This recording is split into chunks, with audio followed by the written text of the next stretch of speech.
हमने बहुत जी ली गरीबों वाली जिंदगी, अब हम दोनों बनेंगे चोर। चोर बनने के लिए हमें तो बंदूक चाहिए। बंदूक खरीदने के लिए पैसे चाहिए। है तेरे पास पैसे? हाँ हाँ मेरे पास पैसे है, हम दोनों चलते हैं अभी दुकान पर बंदूक लेने। 3 चल। एक बंदूक देना। ये लो। कितने रुपए में? 50 रुपए। ये लो। भाई बंदूक तो नकली है। ये तो हम दोनों को पता है नकली है, उसे थोड़ी पता है जिसको हम दोनों लूटेंगे।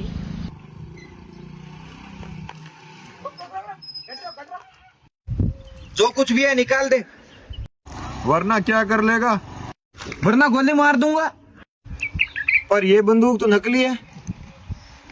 अबे तुझे कैसे पता? अबे ली तो मुझसे ही है।